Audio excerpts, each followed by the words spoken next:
Hello, and welcome back to Why This Film, the podcast where we reach back into your childhood, pluck out a movie, give it a rewatch, and have a chat about it. I'm Emily Slade, and welcome back. You watched it so many times before, and now you're gonna watch it again. But it's been so many years since you last saw it, and now you show it to your friends, and they're like, "What? What am I watching? Why? What is this? Why? Why this film?" And I'm joined today by Casey. Hello. Hey, good morning. Hello. Good afternoon. Magic, time travel. Very exciting. Your chosen movie is Brenda Starr, 1989. The IMDb breakdown. A comic book artist struggling with his Brenda Starr strip decides to draw himself into it when his comic book character is disappointed and leaves the strip. Why this film? So, this movie, I feel like I feel like more people should watch it because I feel like it's very underrated and like nobody really knows about it. Like when I bring it up to my friends, like some of my friends who are like more into like films are like, oh yeah, that like weird little movie from like the 80s that got delayed release for a couple of years. Yeah. But I don't know. It's kind of like I feel like it's like very like Cool World or Roger Rabbit. Wow, I just couldn't remember the full title of that film. Yeah, absolutely. The minute it started, I got like Cool World vibes, but without the like weird sex vibes that Cool World gives. Yeah. They're like a kid-friendly Cool World. Yeah, absolutely. With a lot less animation, so it's a little bit easier, I guess, for the for the people directing the film. But it is definitely very Cool World. Yeah. So, when was the first time that you remember watching it? So, I know I was pretty young. It just appeared. The VHS just appeared in my house. Like I don't even know. I think my mom bought it like at a Hollywood video sale or like when our local video rental place was going out of business, but it just appeared in my house. And I had this really great for my like one of my birthdays when I was really young, my parents bought me like a big TV with like a built-in VCR. It was like the shit. I couldn't watch like TV on it, but I could watch as many VHSs as I wanted. That's all you need. Yeah, exactly. So I started like collecting VHSs from downstairs and like pirating them, sneaking them up to my bedroom, and that was one of the ones I happened to grab. Nice. I was like, oh, it looks kind of fun, and I put it on, and then I watched it all the time. I like out that VHS. I love it. Have you been able to transfer it onto DVD, or has it been like impossible? So, unfortunately, when at some point in like my teenage years, my parents decided to get rid of all our VHSs because, you know, they were pretty much same thing. It's horrible. So we had like a couple of VHSs, but they were all the ones that were downstairs, and my parents just donated all of my VHSs from my bedroom to Goodwill. So some other person has my old Brenda Starr copy. That's very sad. And then I hadn't thought about it in like years until recently, and then I went and I looked it up online, and luckily it was on Amazon, and I watched it again, and I was like, wow, there's a lot of things that I remember differently. Yeah, I can imagine. So I'd never heard of this movie at all. And there was a TV show from the 70s, and there was a comic strip before that, and I hadn't heard of any of the sort of things leading up to it. I did manage to watch it yesterday, thanks to you. I was searching the internet, scouring the internet. I was like, please, somewhere, and thank God you found somewhere that it was available, so I was able to watch it. Yeah, it's really fun. Like I did enjoy it, and I'm sure we'll have similar things that we've noticed here in 2020 that are perhaps, you know, not as cool as they perhaps were back in 1989. But like overall, I thought it was brilliantly ambitious, and I really liked what they were trying to do. This sort of cool world Roger Rabbit thing, where the real life person like goes to be with the sort of fictional animated or in this world comic book person, and the sort of conjoining of those two worlds and what that might mean and what that might look like.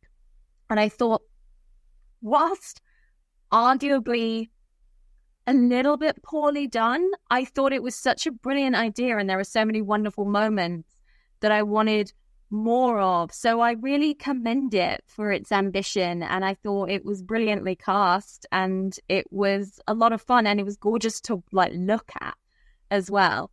But what were the main things you found from as a child to an adult being like, haha, that's not what I recall?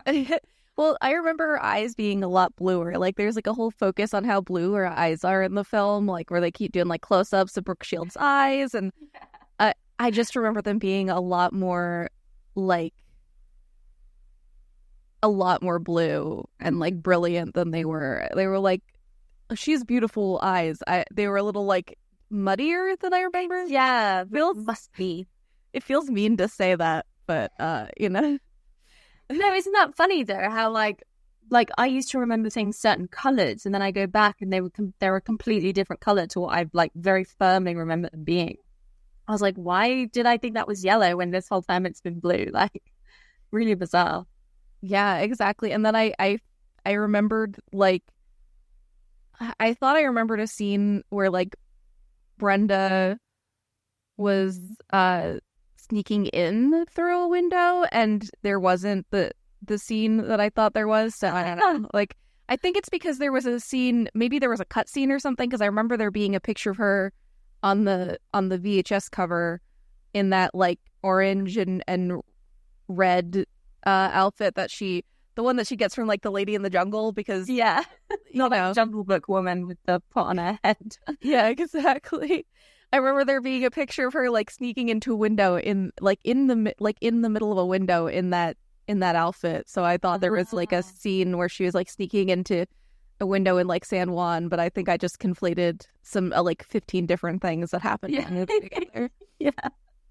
And maybe there was, because there's a moment where she's in that outfit and they're tied up and they're unable to get themselves untied. And then I don't know if it was the same in your copy. The next scene, she's in an evening gown in the garden and they're untied and it's fine. And I was like, I guess we didn't need to see them get out of that scrape. Guess they nailed it. No, yeah, exactly. Yeah, that's... So I wonder if there was perhaps something there originally to just sort of be like, and here's how they got untied. Anyway, rather than just doing them. Anyway, that's done. Yeah, they just completely skipped that. I forgot that actually too until I rewatched it. I was like, what the... And they like tied them up with like... It's a very strange and interesting movie. It's really cool. Like, I really, really am not shitting on it in any respect. Like as often my sort of disappointment comes from true disappointment, where I saw what they were doing and for whatever reason they couldn't quite get there with it. But it's so much fun, and I love that they're tying them up with like pieces of shitty rope that they just had on their person. It's not even rope, it's like I don't even know how they're tying them, and then they like put a shawl around their necks for like no reason, and they're just like done. So to sort of cover the plot beyond the IMDb breakdown, basically the comic book strip artist, who's not even an artist, he's trying to get into architecture school, but he's like colouring in Brenda Starr for some dough on the side, if you will. She gets fed up and she's like, I'm out of here, Buster. And she's played by Brooke Shields, and she is beautiful, utterly gorgeous, and her outfits are to die for. And put a pin in that because I'll come back to that. But basically the comic book artist draws himself into the comic book strip, and like he knew it was going to work, and it did work. And he has no fear on how he's going to get out, because he knows how to get out. Because, I don't know, maybe that's something they teach you in art school. Like, If you ever need to chase your comic book character through the pages, this is how you do it. So he goes and he tries to find her. And fundamentally, I think what it was thematically could have been about was this idea of him falling in love with her as a character in terms of from a creative point of view, where I'm going to get super deep with this like comic movie, because I could see all these themes in it. The idea is that he's meant to fall in love with drawing her and fall in love with the idea of telling her story. So he's able to go back to his job and do it to the best of his ability. Of course, what actually happens is that he just like shallowly falls in love with Brenda because she's super hot. Because everybody falls in love with Brenda because she's super hot, which is not a problem, especially in 1989. She's a good enough woman character that it's not her fault.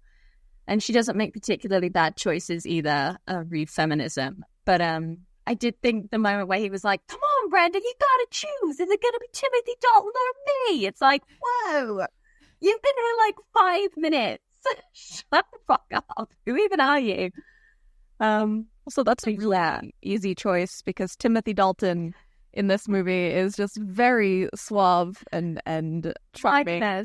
It didn't even have to be his audition. He'd already been cast as Bond because 3 days after wrapping this, he went and started The Living Daylights, and he's in tight black trousers with swooshy black shirts, an eye patch, just crushing it in every respect. And he's mature and he's like romantic and he's suave.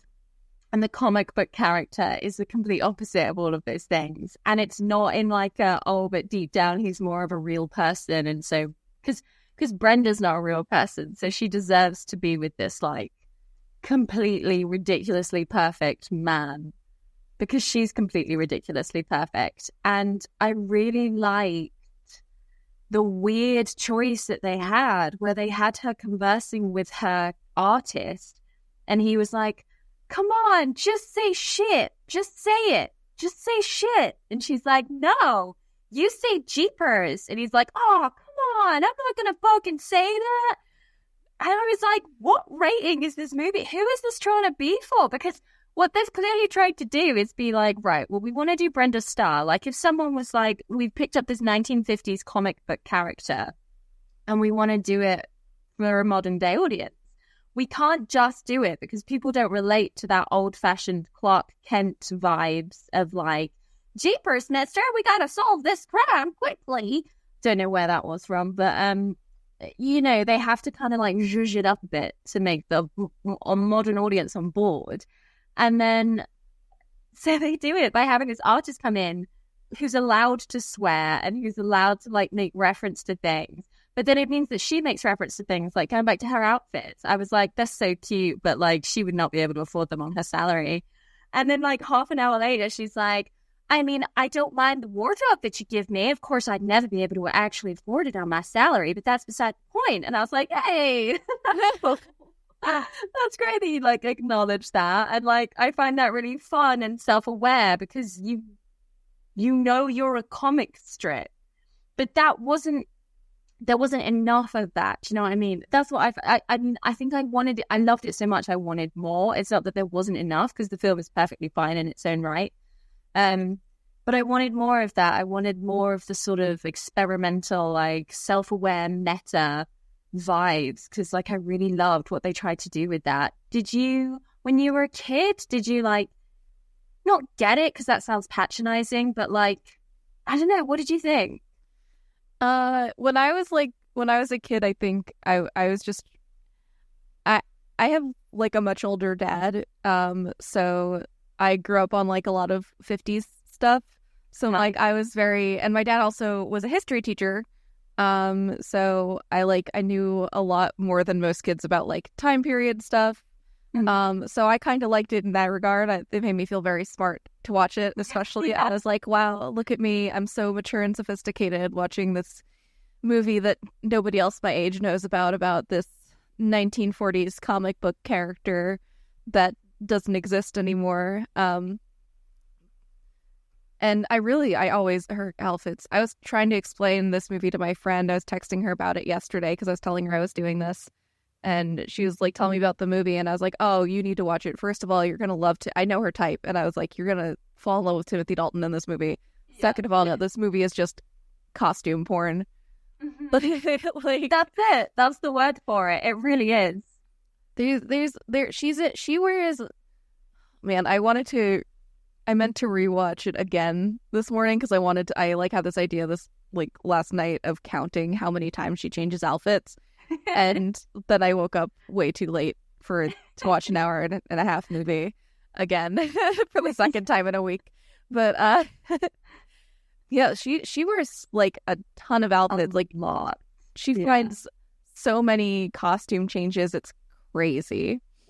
Even when she's like in the jungle and there's no stores around, she just like this random woman walks by and she's like, I will trade outfits with you. You take this circus performer outfit, like leotard. Like, enjoy returning to your village with your water and vegetables in this spangly leotard while I take your very practical like outfit that just happens to fit me completely ideally. I love it. It's I was into the costumes. I was really intrigued by the Timothy Dalton's family curse thing that really doesn't get explained, which I'm very disappointed about. I know, and the whole time I was like, because I know Timothy Dalton weirdly mainly from Hot Fuzz, where he plays the like monstrous villain, and so the whole time I was like, any minute now he's going to be the villain, which is why she'll end up with the comic book writer, and it never happened. So I was like, oh, I guess he does have a tragic family curse, and he is sympathetic and romantic, and that's actually kind of nice that she wasn't like duped. She was just romanced, and like that's great. It would fit. Hollywood did have a history of making the Brits villains in movies, especially in the 80s. Exactly, and he had an eye patch, so I was like, that man is not a good man. Surely, this is the 80s. Please. It's very interesting. He's just so suave, and then he has like this mysterious mansion in the middle of the jungle for some reason, and he shows up on a horse in San Juan. Nothing he does makes any sense, and it's beautiful. It's so good. He literally even establishes himself. He's like, I'm going to show up randomly for no real reason, and she's like, okay, and then he does. It's like, gosh, we're in a real pickle right now. And he's like, hello, can I canoe you? And she's like, oh, brilliant. Thanks. How did you know? And he's like, I always know where you are. And it's like, okay, that's never going to get explained. Kind of creepy, but all right. I love it because it really adds to the comicness of the movie. Yeah. Because like they don't explain really weird things. And the only person who seems like put off or put back by them is the comic writer, who's not even that put off by them because he knows that they're in a comic, and like, so the whole time you're just like, in any other movie it would be like, what the hell's going on? But in this movie, everything could just be written off by the fact that like they're in a comic and they're aware they're in a comic. Yeah, exactly. See, I didn't question anything. Just that skip from being tied up to like being outside in a completely different outfit. I was like, oh, okay, all right. But yeah, everything else, you're just like, that makes sense. He's got a canoe now. He's got a canoe, and he's got some lunch for everybody. And the canoe is like, it's not very long when he rows up, but then when he rows out, it's long enough so that there's like a good 6 feet of distance between Brenda Starr and Mike, the comic artist. It's so true. He rows up in like a kayak, and then they go out in like a barge. Like, it's so bizarrely differently sized. I was like, have they changed canoes? Did he get a different canoe? Or did he just like, I don't know. Very funny. No, it's a lot of fun. It's a lot of it. I mean, the opening is so like immediately dramatic, and that's really, really fun. There's no sort of like weird establishingness. There's just sort of like, I'm writing a comic book about this woman and she's annoying, and the woman's like, well, fuck you, and then it's like action scene, and you're like, cool, I'm on board. Oh yeah, when she goes into the building and interviews the bank robber or whatever with the really terrible Irish accent.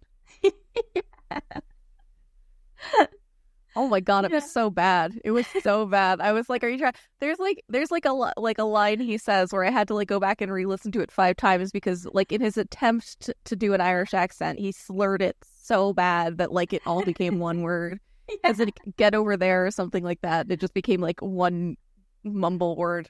Yeah, I noticed that. I had no idea what he was saying. I thought he was speaking like a different language for the first like few minutes that we were with him. I was like, maybe he's speaking like German or something, and that's why I don't understand. But no, it was just his Irish accent.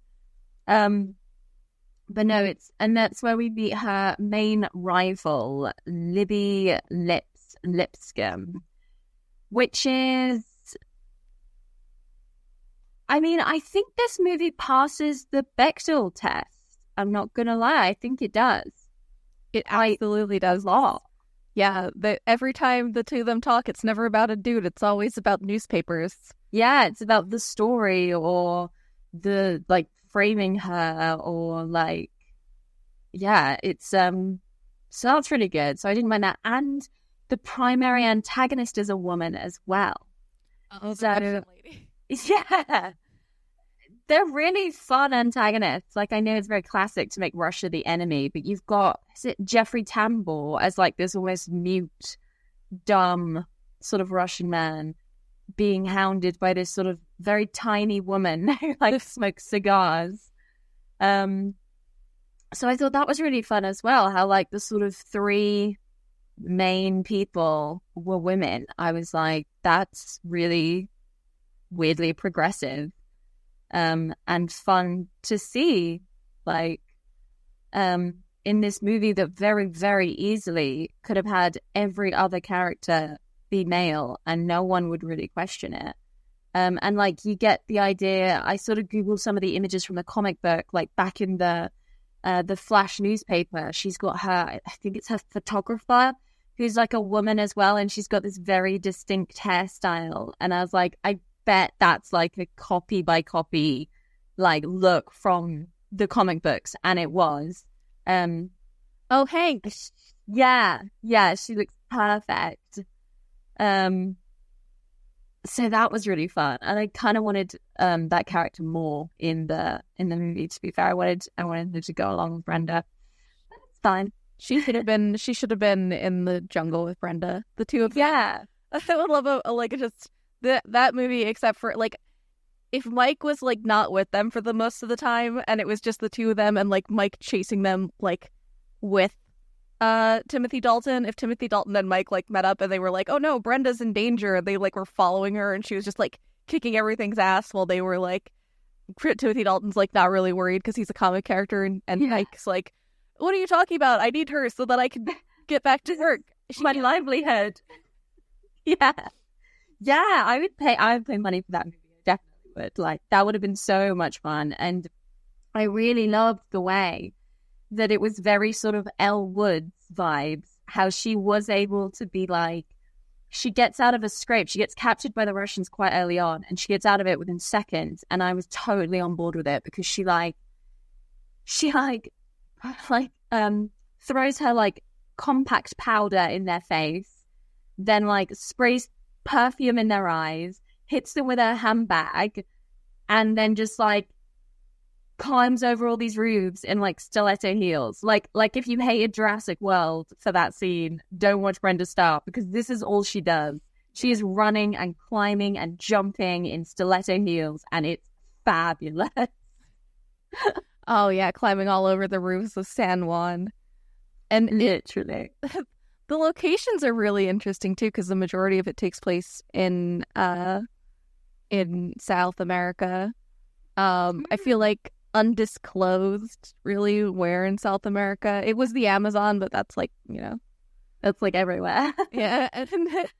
And it's, I think that yeah, for sure, she's definitely Brenda Starr, feminist icon. She like goes to bat for herself and for her coworkers against her boss when she finds out that their salaries are going to be cut. She like goes, and when she gets like to go when she's in like the first scene with the Irish mobster, and she's like, you should turn yourself in. Like, she tries to befriend him to get him to turn himself in, also for the story, of course, because she's a reporter. And then he like tries to use her as a hostage, and she's just like, I don't care, just shoot him. Yeah. Don't shoot me, I don't care. And then like she's dope. She's so dope. She like, literally, she's so like brave. And I mean, the worst thing you could say about her is that she's a Mary Sue, but she's a comic book character. So like, you know, and as a role model for young women, I think she's fucking badass. Like, if the worst thing about you is that you don't have any flaws, like, you're doing fine. I love when she's in the hospital and she pulls the big, like, she falls off of a building, and they take her into the ambulance, and all they have is like a little like strip bandage around her whole head. Yeah.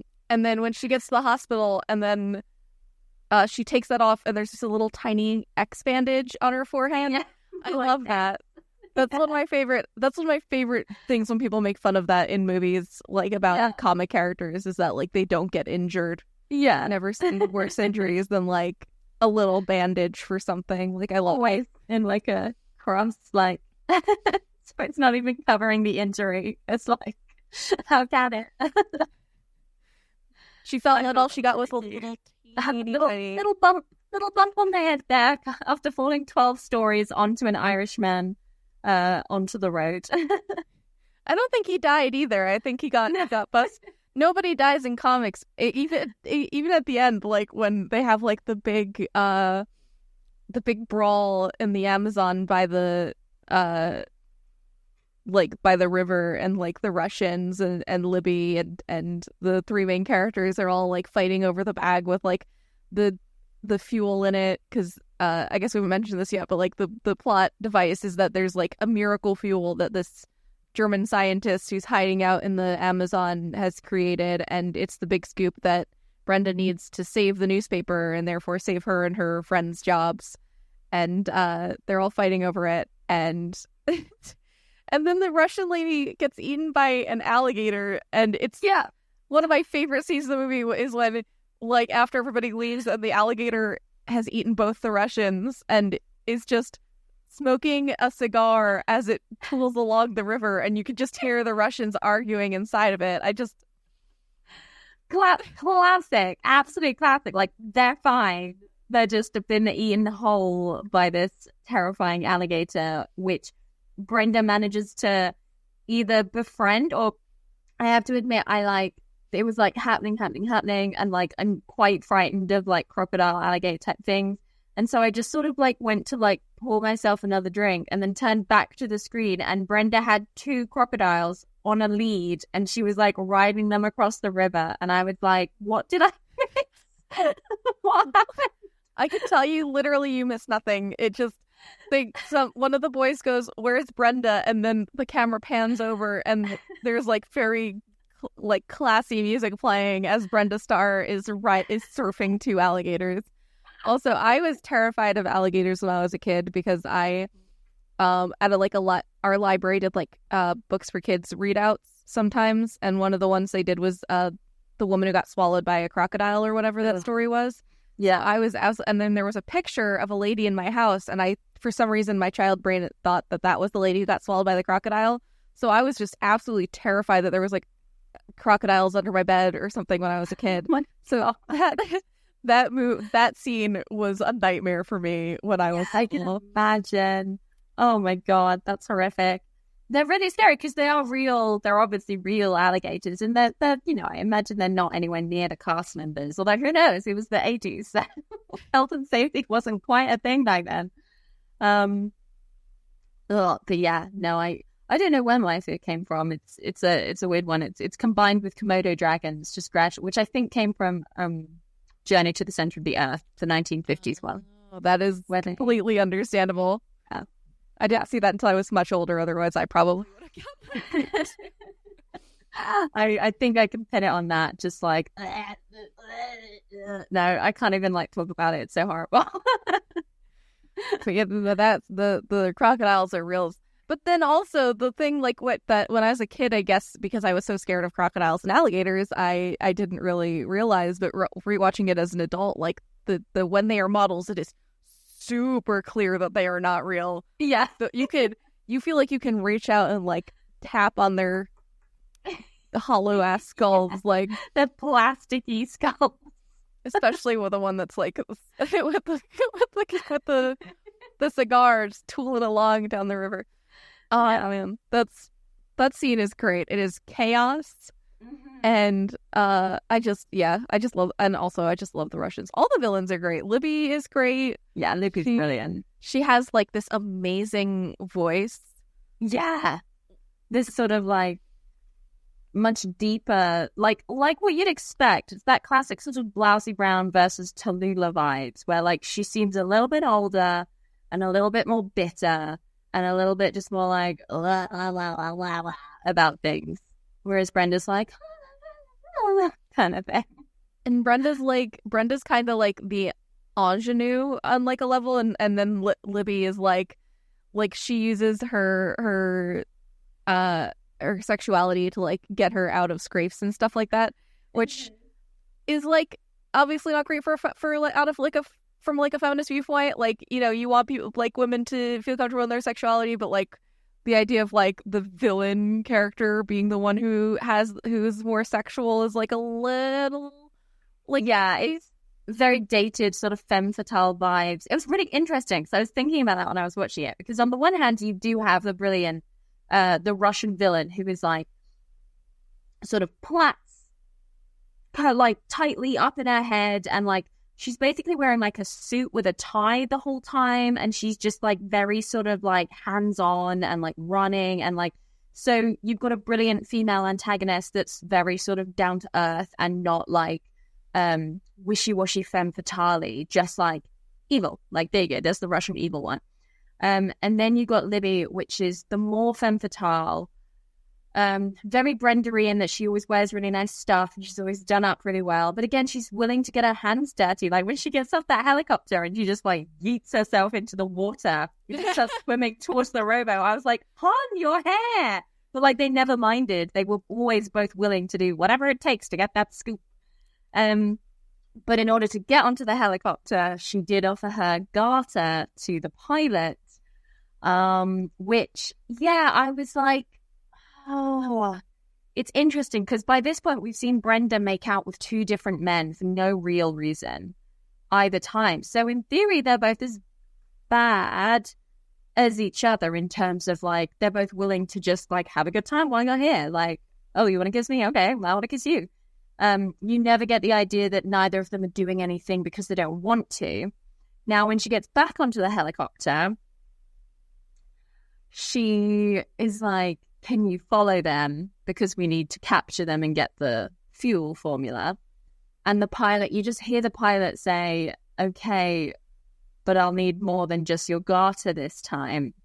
And then you hear the classic trope of the like, but she's not. It's interesting because I was like, is this the classic trope of the like, you know, sort of young Frankenstein vibes where it's the stuck-up woman finally has sex and then she's like totally chill about everything? But it's not, because she's already offered her garter and like she doesn't say no to what he's asked in order to helicopter her to Timothy Dalton's mansion. And then when they get to Timothy Dalton's mansion, they're clearly like an item now and they're doing stuff together, and that's really lovely. But as the helicopter goes off, you sort of hear the classic sort of like, "Oh, this is nice" noises. And you're like, I don't know how I feel about it. Yeah, it's a little, that's the part that's a little iffy. Like, that's a little bit weird. But yeah, it is really interesting that like when they get off the helicopter, she's just kind of like, "This is my boyfriend," essentially. Yeah, like we're together now. And it's like, that's nice. You know, there was clearly some form of consent there that was not perhaps explicitly told to the audience because of what happened. But yeah, I didn't like that they were clearly trying to be like, and you can choose to not see it like this, but they were trying to be like, I will give you my data because I am the whore journalist and I am the evil journalist. Yeah. Because rah, rah, rah, I am the slut journalist. And it's like, brilliant. Absolutely. We're all so proud of you, writers. Interesting that Mike pointed out, is it Mike? Pointed out, who's the artist, pointed out that the creator of Brenda Starr was a woman. I didn't actually look into any of it, but it's the story seems to have been written by both a woman and a man for this movie. But it's interesting that the original character was written by a woman, which is not surprising because I can't imagine in the 40s any man is going to be like, you know what'll make me money if I write about a woman. Like, no. Yeah, absolutely. Well, I mean, unless they're the guy who made Wonder Woman, but like also his wife was like His wife did that. and they're like girlfriends, wasn't it? Weren't they in like a polyamorous relationship? And it was like the two of them, like she was the muse and the wife sort of did the main thingy, and then he was just the one that was like, I got a story for you. I was vaguely involved. But it's actually really interesting because there were several like female comic characters in the time that like comics are sort of like a thing that I have studied a lot because I'm very interested in comics, and like there were like quite a few comic book characters at the time that were female characters that were actually created by men. So it's really interesting. Like it was hard for women to break into that industry. Like there's Katie Keene, for instance, who's like this fashion model character that was like in Archie comics in the 40s, who is, I feel, is like super boring, to be completely honest. I used to read Katie Keene comics when I was a kid. I had like, again, I have a much older dad, so he used to buy me like the old Archie comics, like collections and stuff. And Katie Keene is like just this supermodel. She's quite boring, but she was created by a dude. That's cool. Yeah.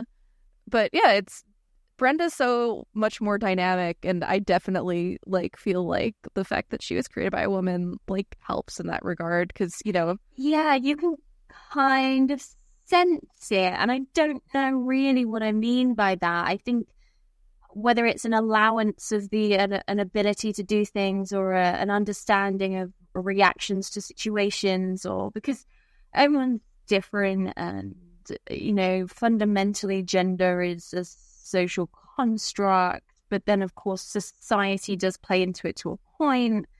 So when we talk about male and female writers writing different genders, there's a whole conversation that I'm not at all qualified to go into that. That's fair. But it's also interesting. The woman who wrote Brenda Starr had to go by a male pseudonym to break into the industry too. Right. Classic. It was Dale Messick, I think, was what she called herself. Oh, that's cool. Yeah, which I'm always like, that's super badass. You know, your George Eliots and your Bronte sisters and stuff. But it is a shame, but it is good that they did it. Like, I only found out that George Eliot was a woman like 2 years ago. Oh my God. I was like, wait, what? Everyone was like, yeah, no doy. That's like the most famous, like, fake man, woman author. And I was like, oh my God. You can tell I didn't study English at university. But yeah, she's a really cool character. She's like I sort of said, like a prototype Elle Woods, and it's in that sort of wonderful thing that we really veered away from in my childhood, where it was like you can look super hot and be like really smart and like down to earth and like do stuff. Whereas like when I was a teenager, it was like you can either be Paris Hilton and you can play dumb, or you can be like grungy, and like those are your options.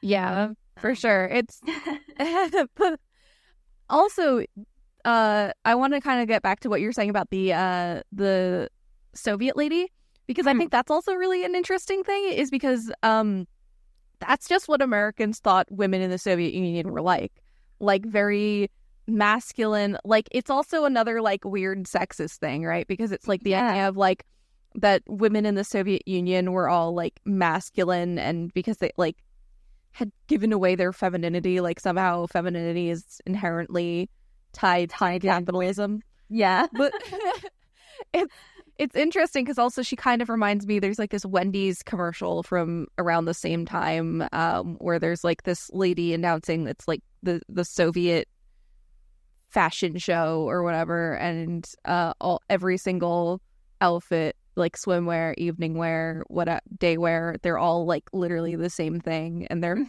and the woman announcing it is like wearing almost exactly the same thing. And this lady, like the idea of like, it's just so interesting to me to like watch a movie from back then and see like American perceptions of what the Soviet Union was. It's definitely. I mean, you sort of see it in Austin Powers even. They have that sort of German woman around the evil table, vague memories of Austin Powers. And she's got that sort of very strict, more masculine sort of thing. It's so interesting. Yeah, it's really like coming to this in 2020, I was like, that's really cool. I really like that as like an option for a female antagonist, that we have a woman who is quite masculine in her aesthetic and she's allowed to be quite down to earth and really get her hands dirty. But it was an insult initially, and they were trying to be like, as you say, like, look at how terrible, I don't know, socialism, communism is. I forget why they hated Russia, but America hated Russia because communist when no iPhone.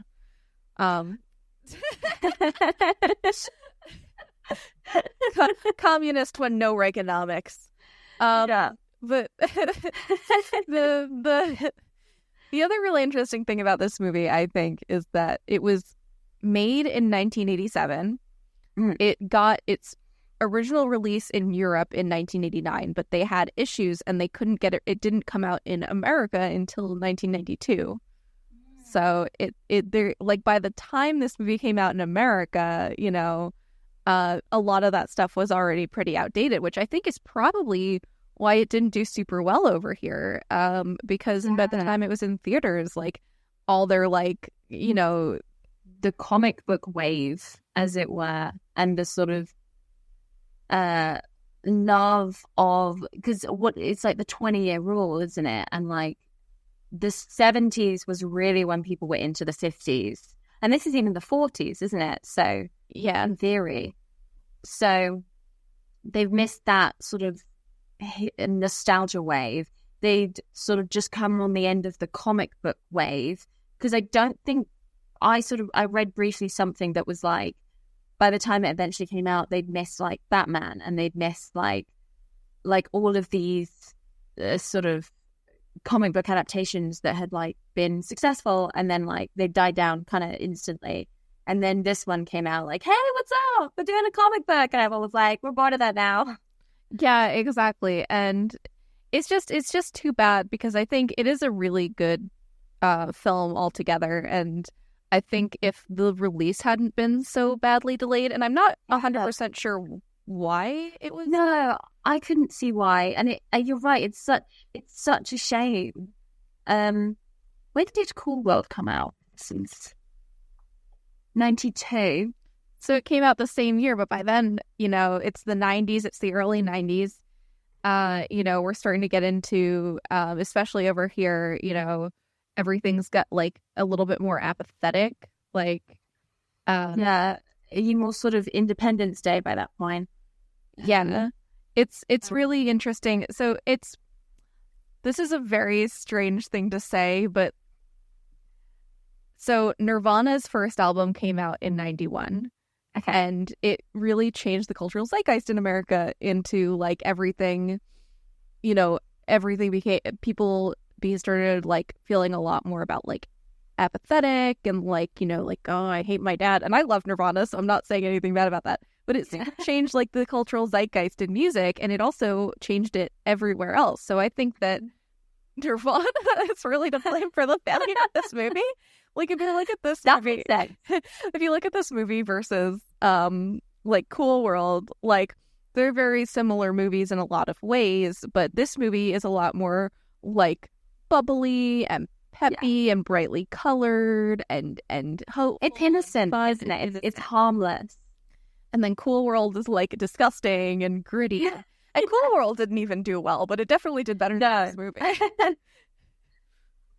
That's such an interesting point, Erica. I think, oh my God, just Googling like 90s movies in America, you're right, there's sort of no room anymore for that sort of innocence and harmless fun, because we've got like Fight Club and Pulp Fiction and these sort of big epic-y things. And I mean, who was its desired audience? Who was it for? You know, because I can imagine it's for kids, but then you've got Mike coming in being like, just say shit, Brenda, say shit. And you're like, that is for kids. It doesn't tell me what rating it was on IMDb. That's a good question. I think it was PG-13. That makes sense. I can imagine that's sort of weird, because there's violence, but it's very comic book violence, and not comic book violence like The Dark Knight. I mean, comic book violence like Kapow. And there's sort of sex references, but you're not going to get them if you're under the age of like 15. Yeah. I can tell you, when I was a kid and I was watching this movie and the helicopter started rocking, I did not understand what that meant. I didn't know why. I was like, oh, is it just when you make out real hard, I guess, makes things rock back and forth? Yeah. That's what a good kiss looks like. I also didn't understand the garter belt thing. I was like, what's a garter belt? Especially because they don't show you. She just sort of lifts up her skirt, but the camera very much stays waist up. So you don't even see what she's presenting to him. So as a kid, your imagination must have just have been like, I don't know, is it like knee pads? Like, I just thought it was a belt. I was like, I don't see a belt on this outfit, but if you say so. Yeah, just to kind of give him something and he's interested. So he just must really need a new belt. Yeah, makes sense. I love that. I love how children's brains just accept and make sense of things. And they're like, yep, that seems legit. And then like 10 years later, you're like,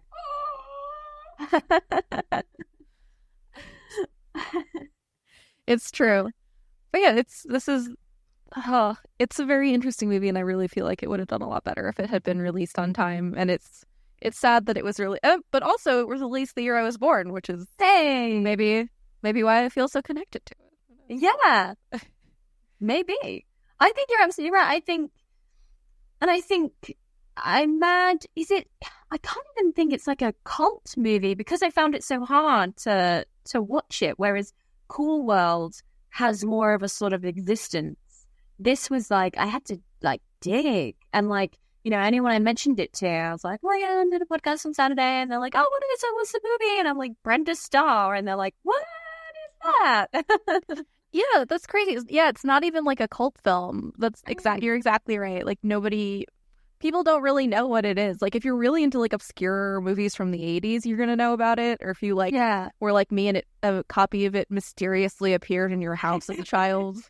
Yeah, or like you watched the filmography of either Timothy Dalton or Brooke Shields, then maybe you'll have come across it. But I can't imagine anything else would have like led you to it. Yeah, or maybe if you're like really into like movies about comic strip characters, or maybe if you're like, I don't know, I want to say like if you watched the 70s show, but like also that's even more obscure. Like I didn't even realize there was a 70s show until I went to go look for the Brenda Starr movie on YouTube, and then I saw like all these things from like Brenda Starr, the TV show, and I was like, what? Yeah.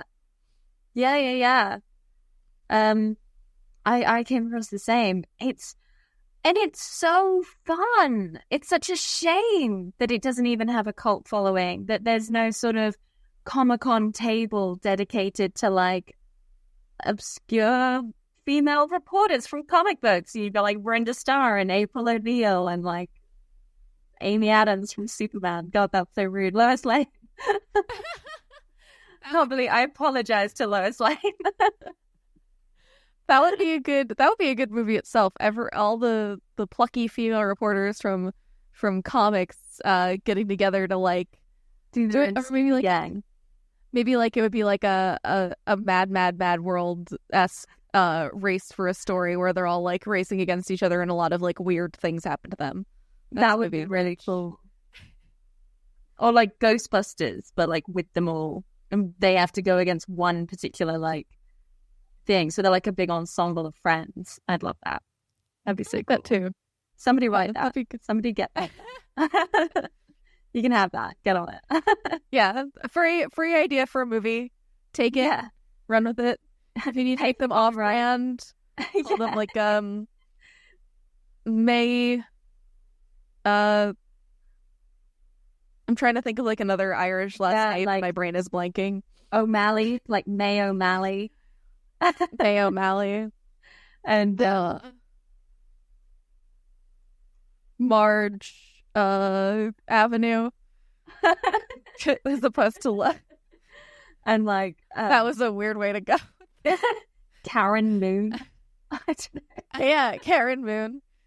There you go. Free for anyone who wants to make a real weird off-brand movie about comic book reporters teaming up.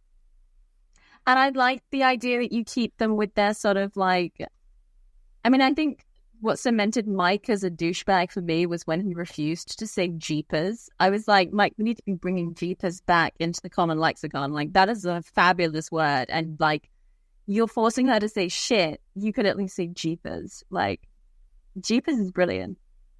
It's up there with Jinkies, who should also be part of that ensemble. Oh my God. Yes, absolutely. And oh man, yeah, that was a crazy scene. Also, I like right before that when she goes to rescue him with her nylons. I'm not going to say that I never tried to climb anything using stockings as a child because of that scene. Sure. I don't believe you. But I thought about it. I was like, can my tights hold the weight of a fully grown man? Because I want to test that theory now. Because I'm like, oh, what did she say? She said the most darling thing. She like tied them together and she threw them down and she was like, it's really hard to find this particular color stocking. So if you could not, she says something other than rip. She says something lovely, like don't darn them or something. Then that'll be wonderful. And then obviously the next noise is like a ripping noise. And she's like, God damn it. But it's really cute. Because she's just so chill. She's just like, I'm going to pull you out of the snake pit with my stockings, but could you not rip them, please? Because they're really hard to find. And then she's like, the toe is reinforced. Yeah, the toe and heel is reinforced. So good. It would have to be with all of the shoes that she's wearing. Oh my God. So, yeah, my feet hurt watching the movie. Right.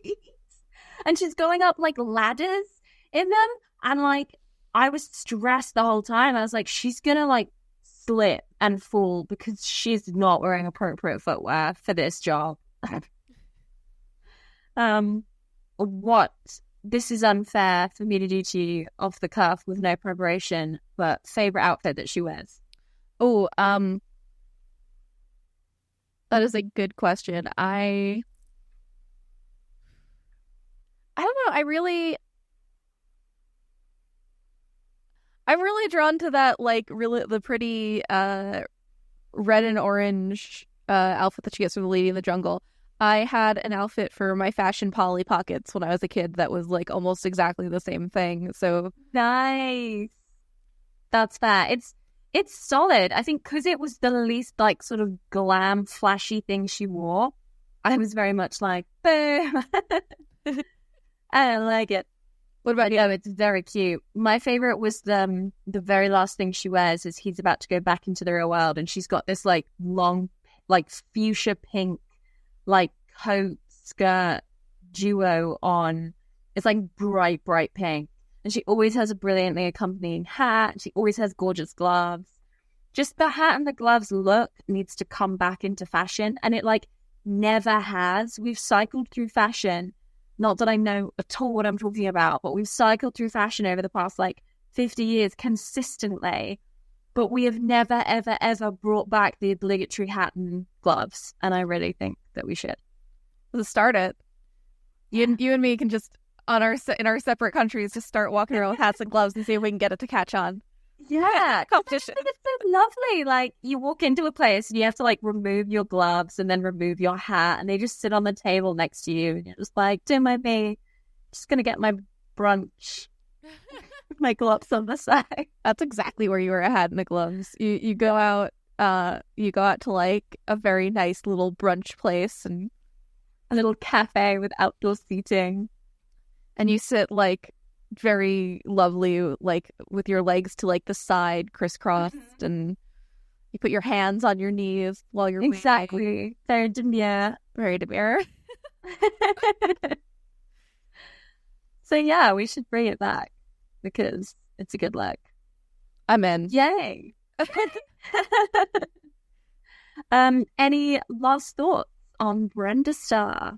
No, I feel like we've covered basically everything. We haven't really talked about the carnival. I was gonna bring that up. I think I've got it down here as like I've got very few notes because I was just like, this is amazing. Belly button. When like there's a weird implication that she doesn't have a belly button because it was so wonderful. And then I tried to Google it as if it had really happened, but I couldn't find it. But basically, he's like, my belly button. And she's like, what the fuck is a belly button? And he's like, oh, yeah. So remember when we made you go belly undercover and you had to be a belly dancer, sorry. We weren't allowed to draw you with a belly button. So you don't have a belly button because the censors wouldn't let us give you a belly button. And I was like, I believe it. Like, I 100% believe it as a thing, but I couldn't find anything in my very brief Google of like, Brenda Starr had a belly dancing outfit. But how interesting is that? Like, whether it's real or not, like what a brilliant, it was moments like that I was like, this movie is not like anything else. And it's fucking fantastic. Like, what a strange, brilliant, imaginative little moment. She doesn't have a belly button because the censors wouldn't let him draw her a belly button. Yeah, I thought I really like that too, and I like that she thought his belly button was like a war wound because that would be the strangest war wound of all time. Yeah, right in the middle of like a weird like dent, like really bizarre. Maybe he had a zipper belly button, but we saw it. It was a normal one, right? Like, yeah, completely normal. It didn't make any sense to me. I remember watching that one. I remember when I was a kid and I saw that scene and I was like, I don't understand what you're saying. Like, yeah, I get that you don't have a belly button, but why would you think that's a wound? Yeah. Like, I feel like I would think it was like a birth defect or something if I didn't have if I'd never seen a belly button before. I'd be like, what happened to you when you were? Does it hurt? Are you like okay? But I wouldn't think it was something from the war. It doesn't look like. Yeah, literally. Like, yes, my most recent memory of people having deformities is from the war, so I guess that must be what it's from. Like, really, really bizarre. But yeah, sorry. The carnival scene is, to put it nicely, unnecessary.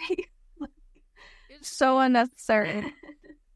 It just comes out of nowhere. It has no effect on the plot.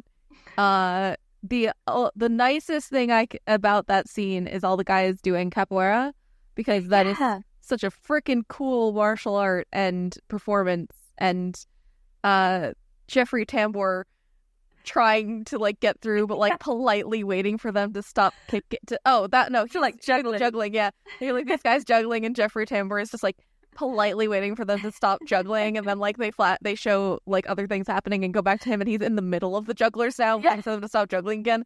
I that's like, Jeffrey Tambor is a freaking treat in this movie. When he like is talking to the parrots, and then the mean little lady is talking back, and yeah, just really tiny little moments of comedy with him, but really like memorable. But no, I agree. And then I guess the only other thing is that Mike sort of saves Brenda's life, if you want to put it like that. well, he like rescues her off the top of the tightrope walk, which she could have easily done herself, but he just got involved. And then after that, they kiss, and he's like, well, I guess we're in love now, and that's that. So you got to be completely monogamous to me. And she's like, do you want to help me get out of the fucking Amazon before we have this conversation? Apparently not. Calm down, Mike, you douche. Mike sucks. Like, honestly, like, Timothy Dalton is trying to show this fuel to all of these townsfolk, and they're trying to get the car going, and Brenda's like, this is so exciting and lovely, we've come so far, and Mike's just there like, Brenda, why won't you be my girlfriend? And it's like, shut the fuck up, man. Like, shut up. I like his... that credit, she does say that. She's like, now, leave me alone. I like his like that he, for some reason, he thinks he could just bring her back into the real world with him. Like, he can go back into the real world because he's real, but like, she's not. What would she just do? Rumble. It'll be like Stardust, where she just literally becomes dust. Like, yeah. You hadn't thought this through at all, like, as usual. Even if she did become real in the real world, like, what would she do? She doesn't have any. I mean, I know in the 40s, like in the past, it was like easier to like get jobs without like a lot of documentation and qualification and shit. But like, even still, like, this woman doesn't know what a belly button is. She's gonna be confused by everything real world. The world is real. She's gonna jump off a building or something doing a reporter job, and she's gonna die. Like, this, she needs to live in a comic book. She's a danger to herself and others when she's not in a comic book. Honestly, like, that, she wouldn't last a day. She would go and they would be like, can I see your degree in like media and journalism? And she's like, well, jeepers, mister, I just got the biggest scoop you could possibly ask for. And they'll be like, get out of my office. And then immediately get run over by a car because she doesn't know how like traffic properly works, because things don't.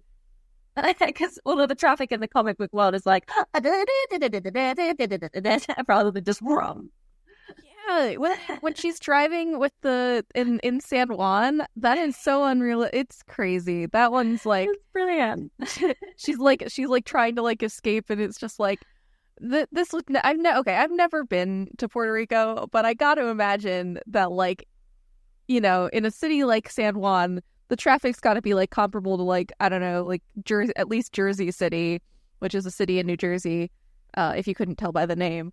And driving in Jersey City is a goddamn nightmare and exhausting. So I got, like, you could never have like just back up into no traffic. Like, this seems unrealistic. Yeah, it's a comic book, so it doesn't matter. But if she was like, there's like 3 people on the road in the comic book, and she's like, well, yeah, exactly. You know, Mike doesn't want to have to draw all the cars.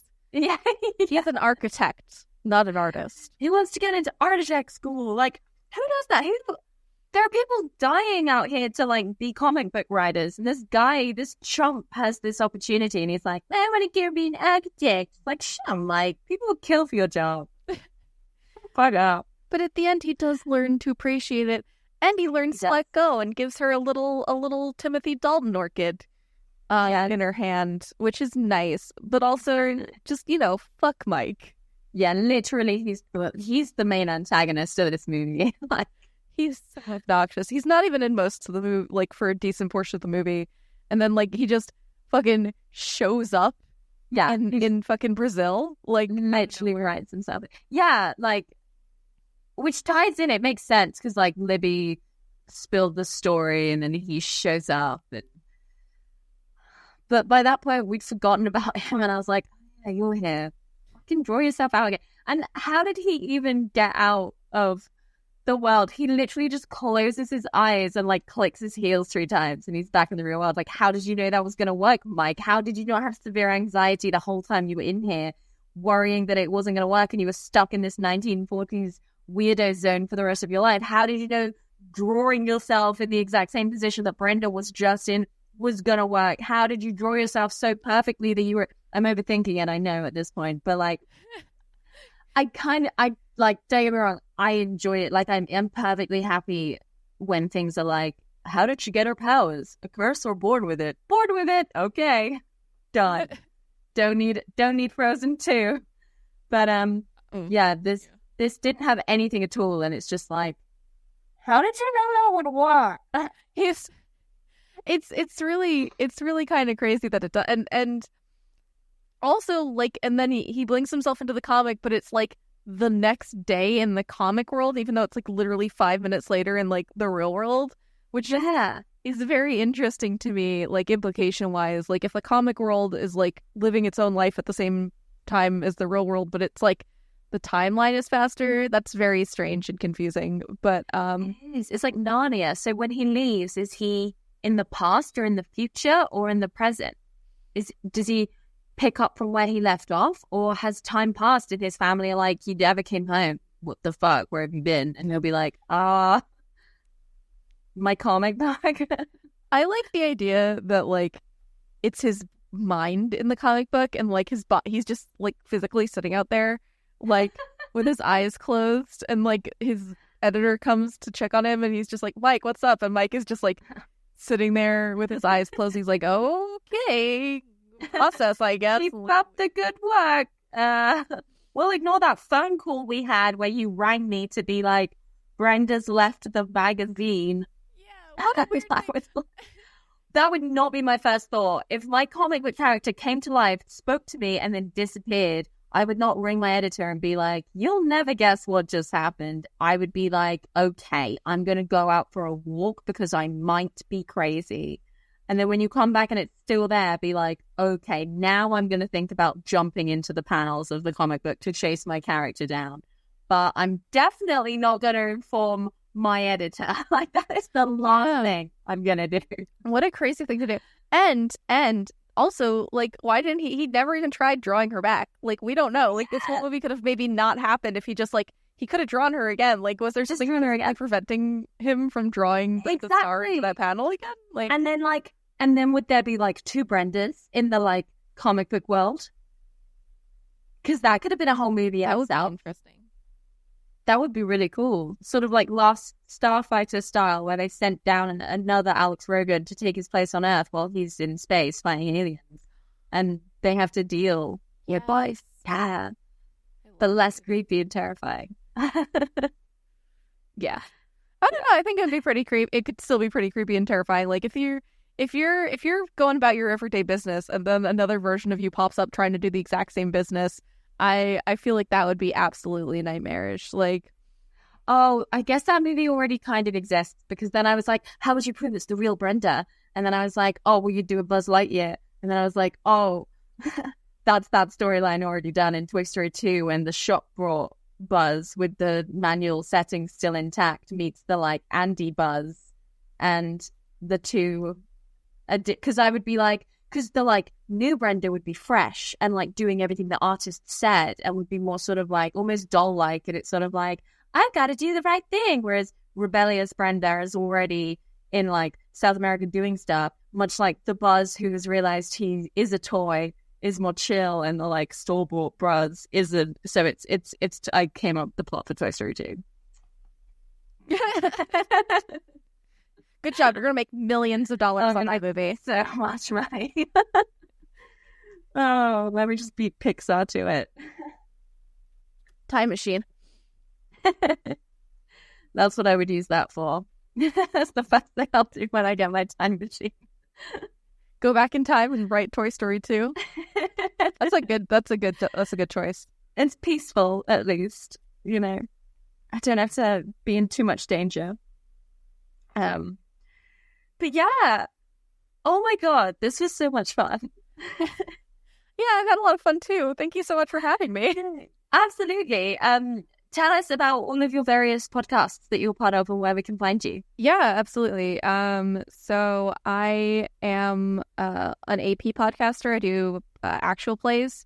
So the 2 that I have going on right now that are ongoing are The Lucky Die, which is a D&D actual play about a bunch of people who were in jail for various things at the end of the world, and find out what happens to them. I don't want to go into more detail than that because that's just literally like you'll find out more in the first episode. Anyway, I can't highly recommend it enough. We're literally starting season 2 in like 2 weeks. I guess, Nice. will be coming out. So, and then I'm also doing Not a Test, which is a Remember X podcast, which is very 80s. Speaking of 80s movies, it's an 80s horror suburban story, very much like Stranger Things. And we are taking a hiatus due to pandemic, but in the meantime of our hiatus, we actually, today on the day that we're recording this, so it will have already launched by the time that this comes out, but we're launching a limited series podcast on the same feed called Command Droids Welcome to the Machine, which is I don't know if you like Transformers. I have no opinion on Transformers. Fair enough. So if you in the audience like Transformers, it is a story about a bunch of transforming alien robots end up in Miami 1986. So definitely check that out. That sounds really cool. Yeah, I'm pretty excited about it. Amazing. So just check those out. Probably type them into Google or come up, like all across your normal podcasting platforms. Super cool. Yeah. Thank you so much. This has been so much fun. Thank you for having me. Absolutely. Check out Brenda Starr if you can. If you can find it in the depths of the internet, do, because it's genuinely really fun. Like, just stick it on like a Sunday afternoon. Like, it's good for kids. It's good for adults. Like, it really is just like fun. Like, it's sort of Indiana Jones vibes, but like better because there's a woman in it. Like, fuck Indiana Jones. So yeah, thank you so much, and we'll see you next time on Why This Film.